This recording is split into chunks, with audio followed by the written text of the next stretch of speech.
Hi guys, and thanks so much for tuning in to another episode of Everything Local. Today I'm joined by Shani from Say With A Box. Shani, thanks for joining me. Oh, thank you for having me. So why don't you tell us, firstly we'll start off a little bit about you and what you're about. So I am a mother of 4 children and we are locals. We live in Westlea.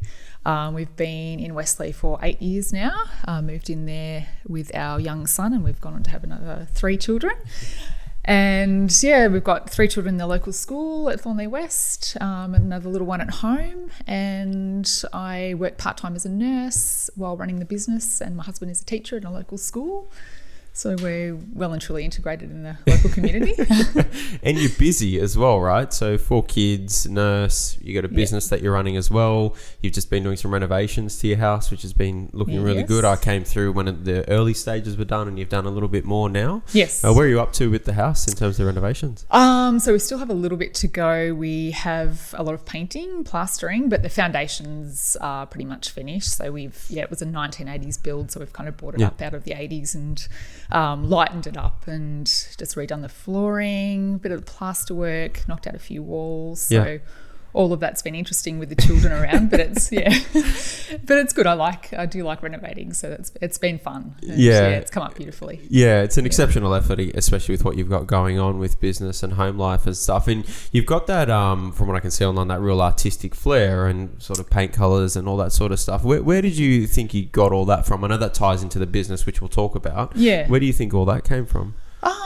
Artistic flair, maybe it slightly runs through the family. I guess my mum's sort of very artistic, and I've just always had that inclination to looking online. I guess I get a lot of ideas and colour palettes and things, and I always loved a challenge of a renovation, sort of taking something and making it beautiful. And it's rewarding. I guess that's the main end product, is you can stand back and look at what you've done, and you see it all come to life slowly, right? So have you done that sort of thing before, or is this the first time you're doing a renovation? No, this is actually my 4th renovation. Okay. So we've done, my husband and I did a small flat together, and then I've done a couple of properties in Victoria.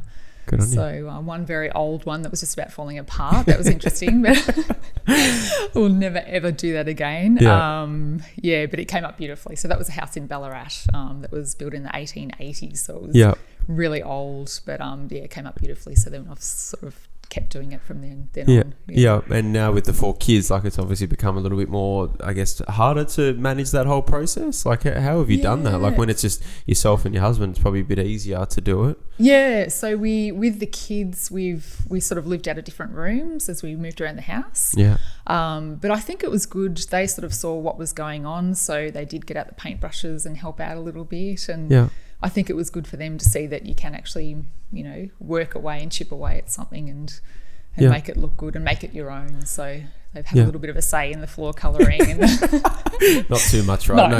No pink flooring or anything throughout the house. Absolutely not, no. But my son he's got his thing at the moment is that we need to paint the stairs. So we're working through that. Maybe actually we can paint the stairs and he can help out, and so they can put their little stamp on the certain areas of the house. So. Such amazing life lessons in that sort of thing as well. Like, you obviously realise what that means for the kids as well, and looking after their stuff now, because I feel like that they've put all that together and they've seen the effort that you guys have gone into. So that practical comment, like, that's just amazing. Like, you don't see a lot of that. Like, it must be challenging at times to try and move around rooms, and sometimes lack of structure, I'd imagine, would come out of that. Yes, lack of structure. We lived out of the playroom for maybe it was 3 months without a kitchen. Yeah, wow. So it was manageable. We used sort of the microwave and the air fryer and things like that. I love it. So, and that was during winter. There's a lot of dust, but coming out the other side, then they forget about all that. But I'm kind of picking myself back up. Trying not to freak out in front of them. But no, it's been good. So good on you. The end is in sight. I bet. No, it's exciting. Look forward to seeing it once you're finished. And so that ties us into the business and to the I guess the artistic flair you're bringing into the hampers and stuff that you're doing. Why don't you talk to us through where the business started and what you do inside that business? So the hamper business started, we're just coming up to our 5-year anniversary, so it was 5 years ago that we started. So my husband and I'd previously, maybe a couple of years before that, had the idea because I was trying to source hampers for friends and family, and I couldn't find anything online that had just a really pared back kind of look to it that wasn't over the top with a heap of things in it, you know, all done up. Just wanted something really elegant and really simple. So I mentioned it to my husband, and he kept saying, well, why don't you start one? Why don't you start? And 2 years later, I thought, oh, okay. So we did make a start, and we launched Say It With a Box, which is our business. And yeah, just sort of started with that very simple, elegant look in mind, with a neutral colour palette, and been running for 5 years now, and we've sort of got our foot in the corporate market, as well as, I mean, it's the hampers are available for personal use as well, so people can buy them online, just send to a relative or a friend or a new baby and those sort of occasions too. I mean, you just did Mother's Day as well and put some hampers together for that. Mother's Day was really busy because of the coronavirus, and people were shopping from home, so we put together a heap of Mother's Day hampers and did our last deliveries on Mother's Day morning, so that was busy, but it was a lot of fun. So And do you do any marketing around sort of? I know you've got your Instagram and your Facebook and all that sort of stuff, but do you do any other marketing to promote the business? Or? I haven't yet. I have been thinking about doing Facebook advertising, but I don't. I need to get my head around that. That's probably the next stage. It's been a very steep learning curve as far as that, but we advertise locally, and then I've had sort of good feedback from Instagram and Facebook, and also just sort of in the local area, connecting with other local businesses to sort of collaborating with them. So and you're big on community as well. I've seen some of the posts that you've put up and the sort of support that you provide to other businesses in the community. Is that something that you've always done, and is that just something that's been natural to you? Community, sort of helping to support the community. I mean, what I give to the community, I get back tenfold as well. So I think connecting with other business owners, I have 2 mentors. They're local business women who are running businesses, and I found just connecting and getting feedback and advice from them has been invaluable. Being part of the local community, I've realised now that I have a business, how many local people actually run businesses that I wouldn't have normally been aware of. That's right. A lot of small business owners, isn't there? I think especially in our community, like they might not do a lot of large advertising, but, you know, behind the, you know, busy life about whether it be a mum with kids or even a dad that stays home as well, there seems to be a lot of little businesses, like micro businesses around, right? There are, little niche businesses too. So, social media businesses that mums run and things. So it's been fantastic. I've connected with quite a few of those, so we can bounce ideas, and it's been really good. So leaning on other people, which is important. So talk to us about lessons learned. So you started up the business. What are some of the things that you've learned over time that maybe someone else could take on, whether it be a similar business to what you're running or something totally different? Yeah, sure. So I think the first year was probably the hardest because you're just on such a steep learning curve. So my advice would be that just to sort of take a step back, don't feel like you have to learn everything all at once. Just do little steps, take little steps at a time, and know that reach out, ask for help, and just, I mean, it can be really bumpy road, so expect that, but then it starts to get easier once you learn bits and pieces too. So it's an amazing thing to look back on the journey, but it can be hard in the start. I think it's that conversation around just being vulnerable and just, sometimes putting your hand up and saying, I don't actually know how to do that. If someone asks you how to do something, like, I didn't actually know, can you teach me how to do it? And I think as business owners, I'm experiencing this, or had experienced it myself before I opened my current business. Like prior to that, I felt like I was already in business for myself, especially with real estate and what I do. You sort of feel like you need to know everything, because you need to look like the professional in that industry, if that makes sense. But then if you're just a bit vulnerable and say, look, I actually didn't know how to do that, and you go out and learn it, and I'm sure there's been several things in your business that you just didn't know how to do and you just started implementing, whether it be over time or picking up off other people, right? Definitely. I think the steepest learning curve for me was IT, dealing with email marketing, even just learning Instagram and all that sort of IT stuff. It was huge, and I don't really have a head for that. So thankfully my husband works with me and he takes over all the financial. That's another area too that was huge for me, but he does a lot of that. But I think bit by bit you learn it, and you also realize that every problem is solvable as well. So Yeah, well, Google's an amazing platform is what Yeah. I've realised, right? If you've got a problem, you just type it into Google and see Yep. what comes up and you start learning, because I didn't know all the social media stuff. But like a lot of the stuff that you post out on social, it's like effortless, but it's like super clean and super crisp and really on your brand. Oh, thank you. So like I think that, you know, some people go the other way where they'll post heaps of things and feel like it's all about volume.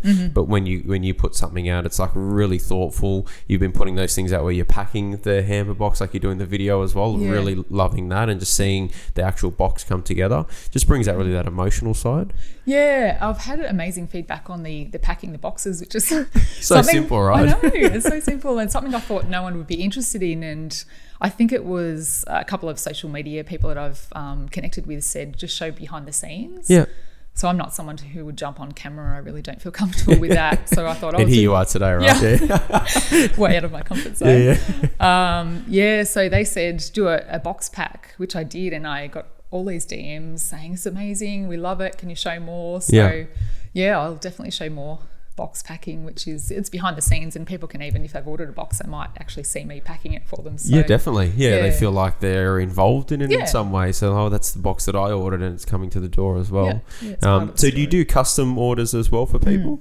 Yeah, we do. So what we've tried to do is make it really simple. So we've got options on our website, because some people just don't know what they want. Yeah. So you can obviously order off the website, and then I'm always available. My email is on the website. So we do custom boxes for people that have a particular client in mind or want to brand it in a certain way. So then it's just a matter of contacting me and saying, we want to do this, and then I can source, special branded tissue paper or ribbons, brand the top of the boxes, and do custom orders as well. So, Yeah, so more the corporate clients that maybe want to put their own artistic flair or whatever it might be, add their branding or something inside, you can make that happen as well. Yeah, we do that as well. Yeah, awesome. So talk to us about, 4 kids, how do you run the business with 4 kids? Like I've got 1 kid at home, and obviously my wife Sarah's not working, so she's doing a lot of the heavy lifting there. Dynamics have changed over time with the extra kid that keeps coming along. How have you managed to structure that while still running an amazing business? So what happens with my business is the orders will come through during the day. So then I'll leave that order till the evening and I pack it. So a lot of my work happens after hours when the kids go to bed. So luckily they're still quite young, so they're in bed by 7:30. Yeah. So then that's when I sort of go back into the office and then do the packing. And then we've got an amazing courier, Andy, who is our local guy. So he's on my doorstep at 9 o'clock in the morning. So all the orders leave in the morning. So that's how I kind of pack in the orders during the day. And then the other bits happen where I try and grab like 20 minutes here and there during the day, and I can do a lot in 20 minutes. Of course. So I'll either answer some emails or do some social media stuff. And it's just grabbing those sort of little pockets of time during the day.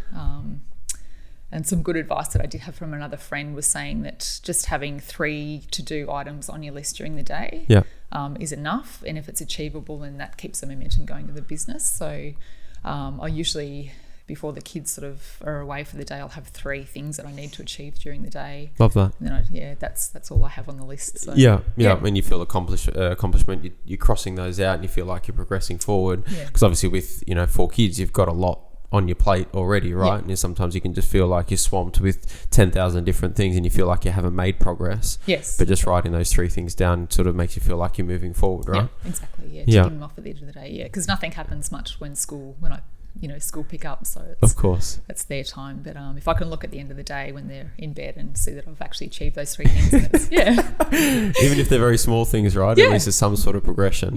Very small things. Absolutely love that. So what's next for the business? Where are you hoping you can take the business to, and what's the bigger vision?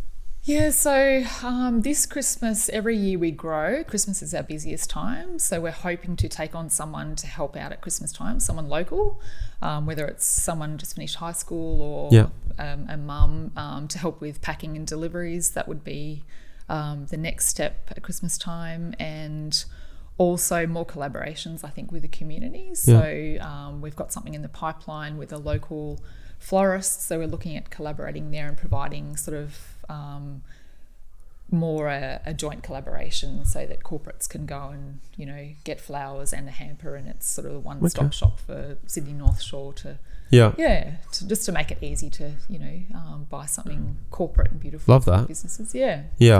So that's what we're working on at the moment, and more growth, and just more community work. Yeah, love that. Love that you're so entrenched in the community, and it's not just because you've got the kids and you're sort of part of that with schooling and stuff, but you go outside with the business and trying to lift other people up in the area, which is awesome to see as well. And you've got a discount code, I think you were saying, that you're going to pop on the website for people that listen to this or watch the video. Yeah, so at checkout, if you type in "We Are Local," that is, we'll give you 10% discount store-wide. So happy to pass it on to the community and anyone listening. So. Love that. And if anyone's looking for a job around Christmas, right? So needing some help around packing and delivering and all that sort of stuff. So if anyone's listening or watching, then there's an opportunity there, right?